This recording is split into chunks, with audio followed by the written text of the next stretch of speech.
The way we currently initiate methadone dosing for patients entering treatment often falls short of what they need.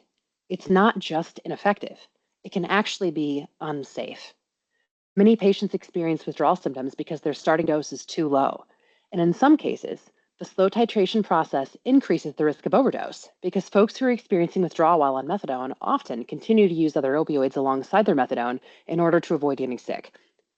This can make it harder for people to stay engaged in care, especially when they're already in a vulnerable place. Hello, my name is Dr. Hilary Tamar, and I help individuals struggling with opioid use disorder. One of my very favorite things about what I do is ensuring that our clinical practices at community medical services are not only evidence based, but compassionate and responsive to the real world needs of our patients. At CMS, we've taken a close look at how methadone dosing can be improved.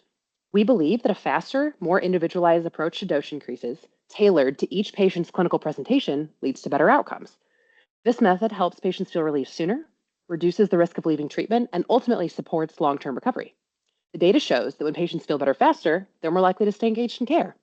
Go figure. An encouraging development in the federal regulation of methadone took effect in April 2024. This update allows for an increase in the starting dose of methadone, meaning the highest dose a patient can receive on their first day of treatment is higher than it was before.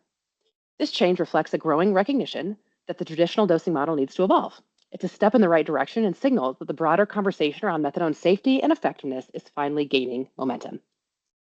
If you're interested in the details and clinical evidence behind our approach, read the full article below.